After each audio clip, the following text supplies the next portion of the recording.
नमस्कार, मैं पूजा भारतीय। हमने अपने पिछले वीडियो में रोकड़ बही के बारे में बात करी थी। रोकड़ बही का अर्थ समझा था और रोकड़ बही के प्रकारों के बारे में समझा था।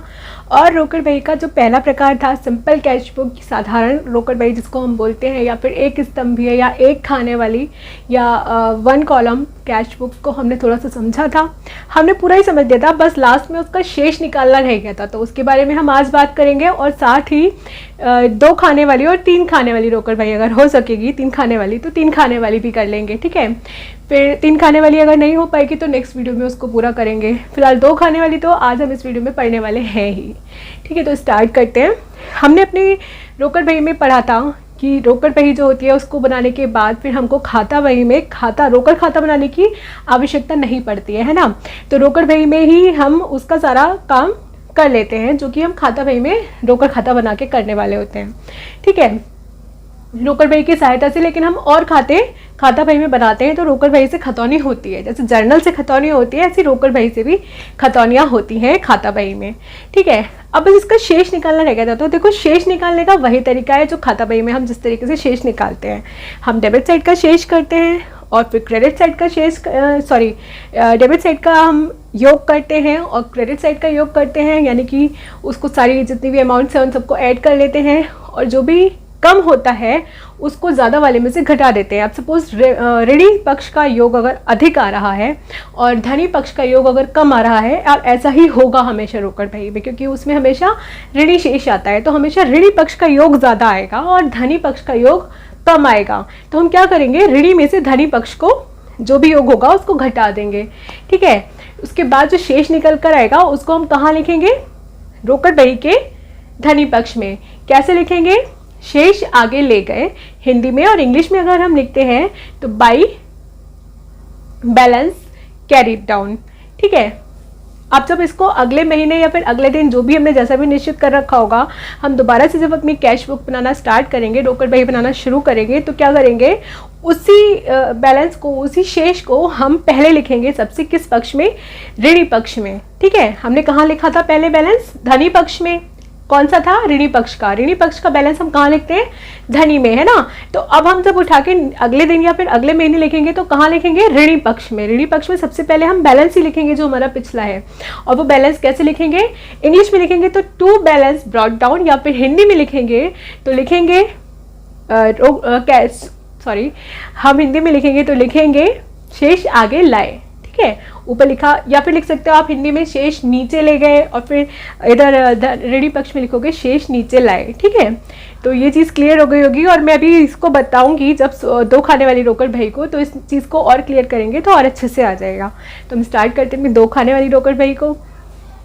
जैसे हमने पढ़ा था कि जो रोकड़ बही हम बनाते हैं इसमें हम कौन कौन से खाने रखते हैं, पहले तो मैं प्रारूप बना लेती हूँ।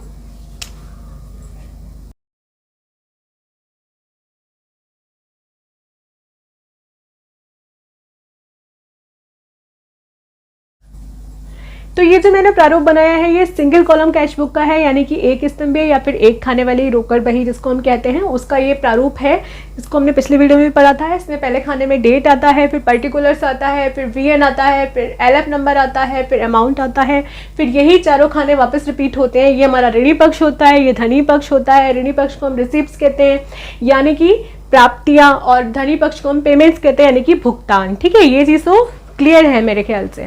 अब मैंने ये क्यों बनाया है, क्योंकि इसी से हमारा बनता है 2 खाने वाला रोकड़ पुस्तक या फिर रोकड़ बुक या फिर कैश बुक। 2 खाने वाली हमारी इसी से बनती है, इसमें और इसमें ज़्यादा डिफरेंस नहीं है, ठीक है। क्या होता है ना कि जितने भी हमारे रोकड़ी लेन देन होते हैं वो सारे रोकड़ बुक में ही लिखे जाते हैं, तो हम पहले बता चुके हैं।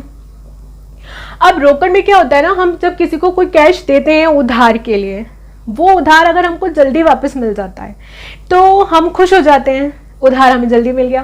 तो हम कभी कभी ऐसा करते हैं कि जिस व्यक्ति को हमने उधार दिया होता है, जब वो उधार हमको वापस लौटाता है तो हम उसको कुछ डिस्काउंट दे देते हैं। जैसे सपोज किसी को हमने 10,000 का उधार दे रखा है, अब वो 10,000 रुपये हमने उसको 15 दिन के लिए दिए हैं, या 1 महीने के लिए सपोज कर लेते हैं, 1 महीने के लिए हमने उसको 15,000 रुपये उधार दिए हैं, 10,000 रुपये उधार दिए हैं। अब वो 10,000 रुपये उसने हमें 25 दिन में ही लौटा दिए, 1 महीने में लौटाने थे, उसने 25 दिन में ही लौटा दिए, 5 दिन पहले आ गया।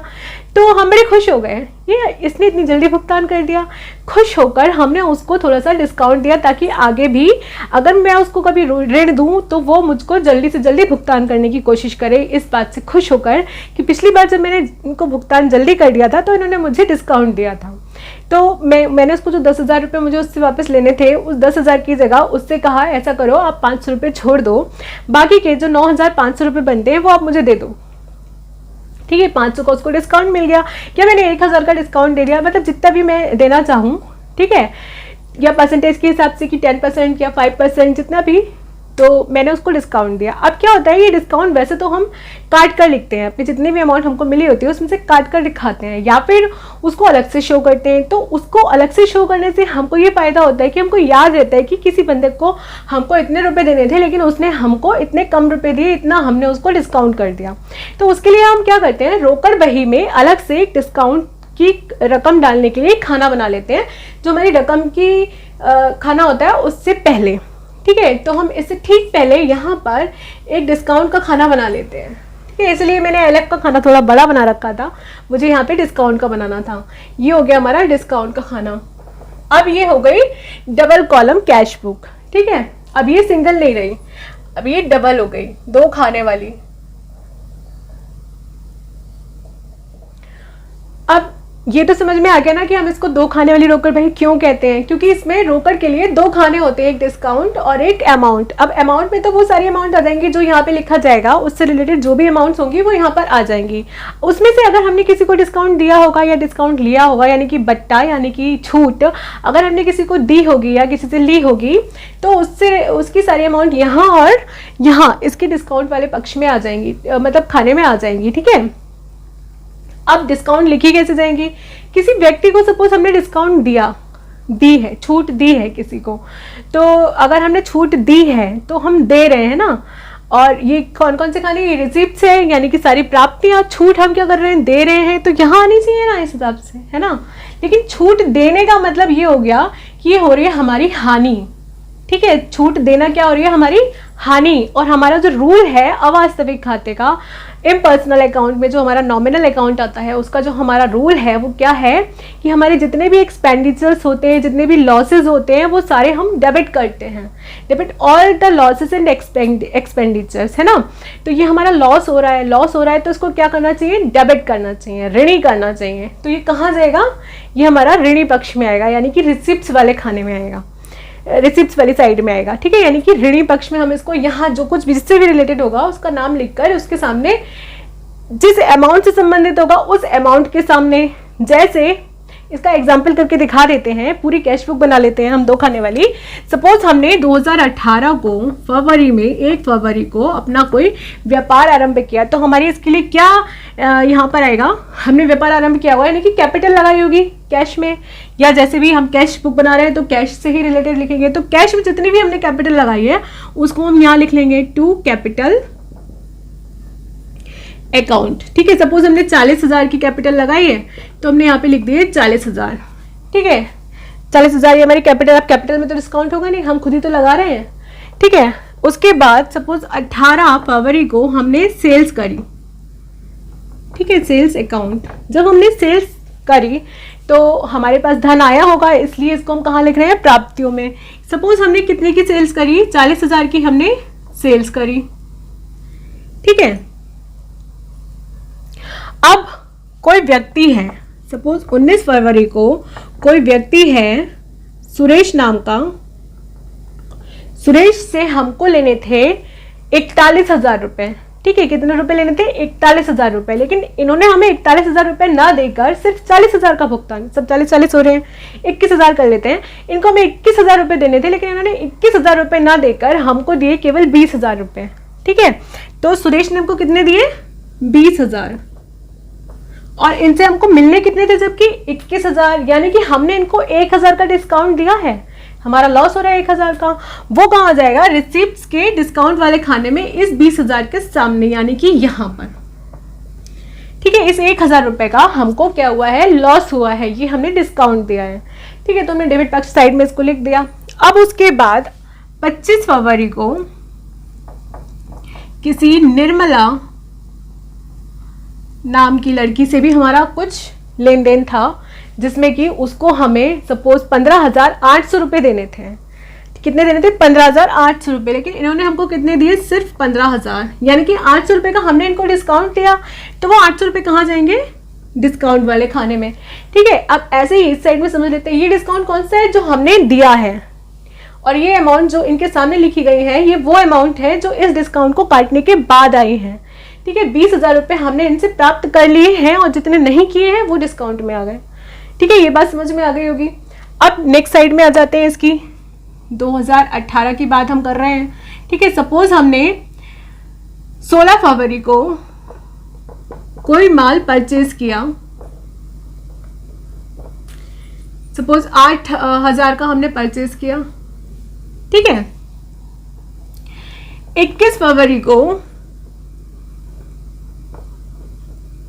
कोई व्यक्ति है प्रकाश नाम के एक व्यक्ति से को हमसे रुपए लेने थे। ठीक है, हमसे उनको रुपए लेने थे।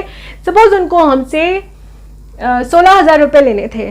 ठीक है, 16,000 रुपये उनको हमसे लेने थे, लेकिन हमने उनको भुगतान किए 15,500 रुपये। ठीक है, तो कितने रुपए हमने उनको कम भुगतान किए? 500 रुपये। 500 रुपये का यानी कि उन्होंने हमको डिस्काउंट दिया। हमने कितने भुगतान किए? 15,500 रुपये। किसको? प्रकाश को। प्रकाश ने हमको 500 रुपये का डिस्काउंट दिया। तो 15,500 रुपये जो हमने भुगतान किए वो यहाँ आ गए, और 500 रुपये जो डिस्काउंट किए वो यहाँ आ गए। अब टोटल अमाउंट हमारी कितनी थी जो हम उनको देनी थी? इनको जोड़कर हमें पता चल जाएगी कितनी देनी थी, 16,000 रुपये। ठीक है, तो 15,500 यहाँ आ गए, 500 यहाँ आ गए। 2 नहीं, यहाँ पे बाई आएगा, सॉरी ये बाई आएगा। ठीक है, ऐसे ही कोई और एक और लेखा कर लेते हैं। सपोज मोहन नाम का कोई व्यक्ति है, उसको हमको भुगतान करना था मोहन से अकाउंट। मोहन को हमें भुगतान करना था सपोज 2600 रुपये का। ठीक है, 2600 रुपये का हमको इनको भुगतान करना था, लेकिन हमने इनको भी 25,500 रुपये दिए। ठीक, इनको हमने कितने दिए? 25,500 रुपये। कितना देना था? 26,000। 26,000 में से 25,500 घटाइए तो फिर 500 रुपये का हमें डिस्काउंट मिल गया। यानी कि मोहन ने हमको कितना का डिस्काउंट दिया? 500 रुपये का डिस्काउंट दिया। ठीक है, अब ये चीज़ तो समझ में आ गई होगी कि हम डिस्काउंट को कैसे लिखते हैं। 2 खाने वाली रोकड़ पुस्तक में डिस्काउंट के लिए खाना होता है, ये हमको पता चल गया। डिस्काउंट के लिए हम कैसे अमाउंट्स लिखते हैं ये भी हमको पता चल गया कि जो अमाउंट होती है, एक्चुअल में जो अमाउंट होती है, उनमें से जितना हम पे कर देते हैं वो हमारा अमाउंट में आ जाता है, और जितना पे नहीं करते हैं वो हमारा डिस्काउंट रहता है, इसलिए वो हमारा डिस्काउंट में आ जाता है। अब जब हम इनकी खतौनियाँ करते हैं, अरे खतौनी की बात पे बाद में पहुंचते हैं, पहले इनका शेष निकालना देख लेते हैं। अब जब हम इनका बैलेंस निकालते हैं, शेष निकालते हैं, तो हम शेष कैसे निकालते हैं? शेष देखो नॉर्मल वैसे निकलेगा जैसे हम सिंपल रोकड़ बुक में निकालते हैं। ठीक है, क्या करते हैं? हम ऋणी पक्ष का योग करते हैं, धनी पक्ष का योग करते हैं, और जिस पक्ष का योग ज्यादा होता है, हमें पता है कि ऋणी का ही ज्यादा होता है कैश बुक में, तो यानी कि ऋणी के पक्ष में से हम क्या करेंगे? धनी के पक्ष के योग को हटा देंगे, क्योंकि धनी का कम आएगा, और जो भी शेष आएगा निकलकर उसको हम धनी में ही लिखेंगे, क्योंकि धनी का योग क्या है? कम है। और हमें नीचे योग कैसा करना होता है? बराबर करना होता है। अब डिस्काउंट वाले खानों की बात कर लो। अब ये मैंने जो बात करी अभी अमाउंट वाले खानों की बात करी है, अब डिस्काउंट वाले खानों की बात कर लो, तो इसमें हम शेष नहीं निकालते हैं, बल्कि इसमें जो भी योग आता है दोनों तरफ का, वही योग नीचे लिख देते हैं। यहाँ पे इसका योग करके लिख देंगे, इस योग के सामने जो यहाँ पर योग आ रहा होगा, जो यहाँ पर योग आ रहा होगा, उस योग के सामने इसका योग करके लिख देंगे। ठीक है, इसको करके देख लेते हैं। देखो इसका योग कर लेते हैं, 40,000, 40,000, 80,000 और 20,000, 1,00,000, 1,15,000। ठीक है, यहाँ पर आ रहा है 1,15,000।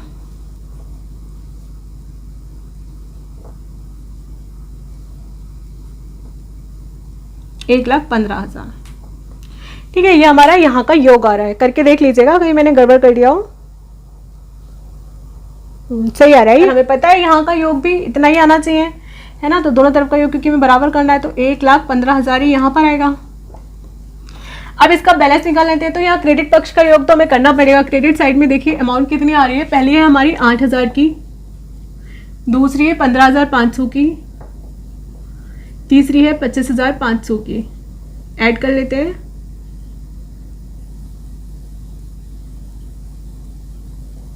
शायद 49,000 आएगा। 49,000 को 1,15,000 में से लेस कर लेंगे। 1,15,000 में से 49 को लेस कर देंगे,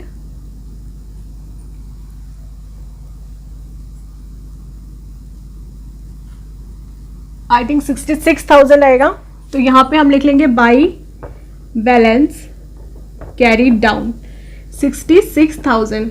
ठीक है, इसको ऐड करके देख लेते हैं। अगर इन सारी अमाउंट का ऐड 1,15,000 आ रहा है तो यानी कि हमारे 66,000 बिल्कुल ठीक आ रहा है। ठीक है, ऐड करके देख लीजिएगा जहाँ तक कि सही ही आ रहा है, बिकॉज 0 0 5 5 10 का 0 1 कैरी, फिर 8 9 10 14 14 और 6 25 का 5 2 कैरी, 2 2 4 5 5 और 6 11, बिल्कुल ठीक आ रहा है। ठीक है, अब ये वाला जो हमारा बैलेंस आया है इसको हम नेक्स्ट ईयर या नेक्स्ट मंथ या फिर जैसा भी हमने डिसाइड कर रखा है वैसा अगली बार ट्रांसफ़र करेंगे।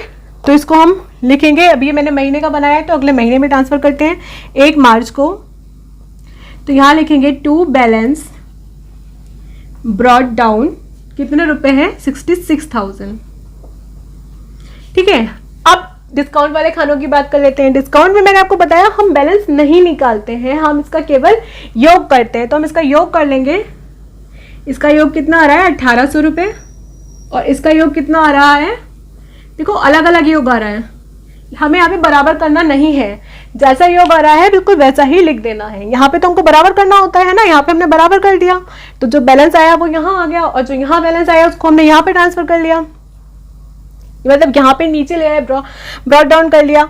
लेकिन जो डिस्काउंट है उसका योग हमने ऐसा का ऐसे ही लिख लिया, इसमें बैलेंस नहीं आया है तो अगले दिन या फिर अगले महीने आगे नहीं जाएगा। ठीक है, यहीं पे रह जाएगा ये 1,800 रुपये यहाँ और 1,000 रुपये यहाँ। अब इसकी खतौनी की बात करते हैं। तो देखो बैलेंस की तो वैसे भी खतौनियाँ होती नहीं है। खतौनी हम रोकड़ बुक से कैसे करते हैं, जो भी यहाँ पे बाकी सारी मदें होती हैं बैलेंस के अलावा वो सारी कि वहाँ हम खाता भाई में अकाउंट बना लेते हैं, कैश उसमें लेजर में हम सारे अकाउंट बना लेते हैं। तो कैपिटल अकाउंट जहाँ बना होगा वहाँ पे क्या करेंगे हम, इसका जो ये ऋणी है, ऋणी पक्ष में आ रहा है ना 40,000, हम कैपिटल में कहाँ डालेंगे, बाई कैश लिख के डालेंगे 40,000, यानी कि धनी पक्ष में। यहाँ पे जो भी ऋणी पक्ष में आ रहा है उसको हम कहाँ डालेंगे, धनी पक्ष में। ऐसे ही यहाँ पे जो भी धनी पक्ष में आ रहा है इस अकाउंट में कहाँ पर जाएगा, ऋणी में। जैसे परचेज अकाउंट में ये 8,000 रुपये उस परचेज अकाउंट के ऋणी साइड में आएंगे टू कैश लिखकर, क्योंकि हम क्या बना रहे हैं, कैश बुक, यहाँ से खतौनी कर रहे हैं। ठीक है, ये तो क्लियर हो गया। अब डिस्काउंट की खतौनी की बात कर लो। डिस्काउंट अकाउंट हम बनाएंगे, जब डिस्काउंट अकाउंट बनाएंगे वहां खतौनी करेंगे तो हम ऐसा कोई काम नहीं करेंगे कि सुरेश का नाम लिखे या फिर निर्मला का नाम लिखे, हमें वहां पे ऐसा नहीं करना है। सीधे से डिस्काउंट अकाउंट बनाना है और लिख देना है रोकड़ बुक के अकॉर्डिंग इतने रुपए, जो भी यहाँ पे हमारा टोटल आ रहा है। इनसे हमें मतलब नहीं है, हमें टोटल से मतलब है। ठीक है, तो वहाँ पे हम इसका टोटल लिखते हैं। डिस्काउंट अकाउंट में क्या लिखेंगे, टोटल लिखेंगे, किसके अकॉर्डिंग, कैश बुक के अकॉर्डिंग। ठीक है, और लिखेंगे उसी पक्ष में जिस पक्ष में आ रहा है, इसको यहाँ पे उल्टा पक्ष नहीं करते हैं। जैसे मैंने आपको बताया कैपिटल बनाएंगे, कैपिटल अकाउंट में 40,000 जब डालेंगे तो इसके अपोजिट पक्ष यानी कि धनी में डालेंगे। लेकिन डिस्काउंट अकाउंट में ऐसा नहीं करेंगे। डिस्काउंट अकाउंट का जो यहाँ पे टोटल आ रहा है ऋणी पक्ष में आ रहा है ये, है ना, तो डिस्काउंट अकाउंट में भी हम ऋणी पक्ष में ही लिखेंगे इसका ये टोटल। और जब इस वाले टोटल की बात करें ऋणी धनी पक्ष की, तो वो धनी पक्ष में ही लिखेंगे, यानी कि जिस पक्ष का टोटल है उसी पक्ष में लिखेंगे। ठीक है, बनाकर दिखा देते हैं और क्लियर हो जाएगा। इसको हम हटा देते हैं और इसके बैलेंस इसके जोड़ जो है, योग जो है, उसको हम यहाँ लिख लेते हैं ताकि हमको याद रहे। तो डेबिट साइड का जो हमारा टोटल आ रहा है डिस्काउंट में वो आ रहा है 1,800 रुपये, और धनी साइड का जो हमारा टोटल आ रहा है वो आ रहा है 1,000 रुपये। ठीक है, बाकी सारा मैं हटा देती हूँ, एक बार डिस्काउंट अकाउंट बनाकर देख लेते हैं। ठीक है, बाकी सारे अकाउंट्स तो बन ही जाएंगे, सिंपल है, हम पहले भी बना चुके हैं। ठीक है, ये हटा देती हूँ।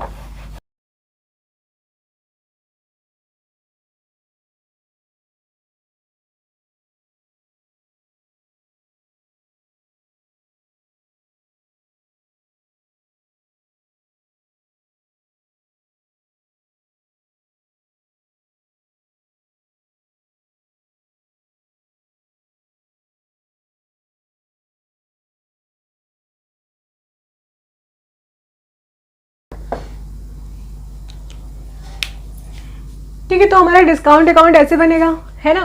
पहला खाना डेट, फिर पर्टिकुलर्स, फिर जेएफ नंबर, फिर अमाउंट, फिर डेट, फिर पर्टिकुलर्स, फिर जेएफ नंबर, फिर अमाउंट, है ना। यही तो ऐसे तो बनता है हमारा जो खाता भाई में हम खाता बनाते हैं, वो यही वाला प्रारूप तो होता है। तो यही हमने बना लिया। हम बना कौन सा रहे हैं, डिस्काउंट अकाउंट बना रहे हैं। डिस्काउंट अकाउंट हम खतौनी कहाँ से कर रहे हैं, कैश बुक से, है ना। कैश बुक का हमने जो भी टोटल करके रखा था डिस्काउंट का, वो डेबिट साइड में कितना आ रहा था 1800 रुपये और क्रेडिट साइड में आ रहा था 1000 रुपये। मैंने आपको बताया ये जो अमाउंट है ये ऋणी की ऋणी में ही जाएंगी और धनी की धनी में ही जाएंगी, यानी कि जो 1800 रुपये ये कहाँ लिखे जाएंगे, ऋणी पक्ष में। ये हमारा ऋणी पक्ष है और ये धनी पक्ष है, तो ये 1800 रुपये कहाँ जाएंगे, ऋणी पक्ष में। लिखेंगे कैसे, लिखेंगे हम कैसे, यहाँ लिखेंगे टू सन्ड्रीज एज पर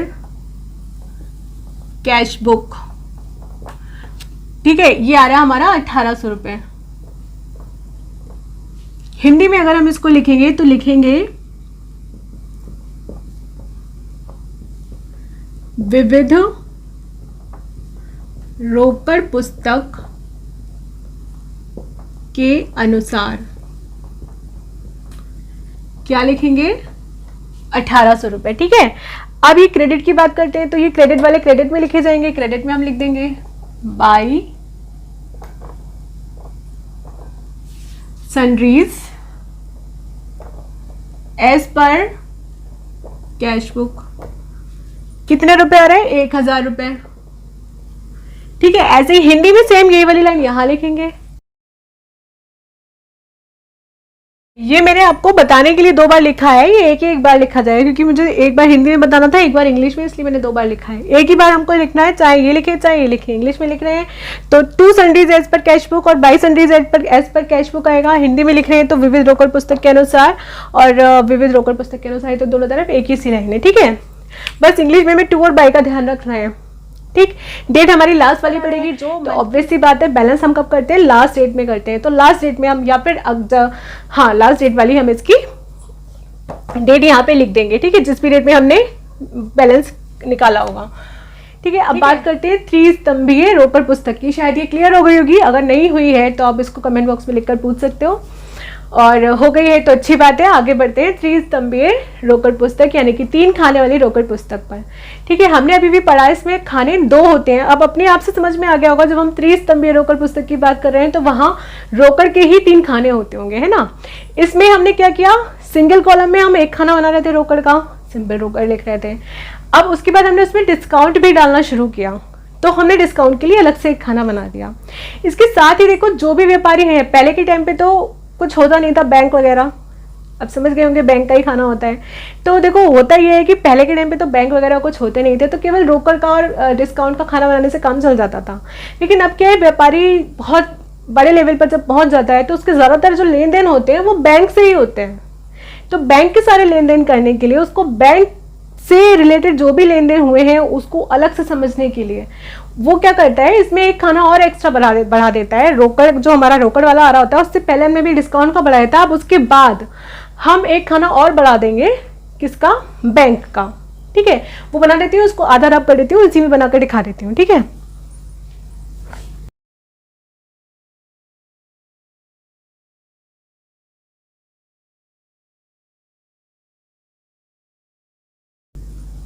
अब देखो इतने खाने बढ़ जाएंगे।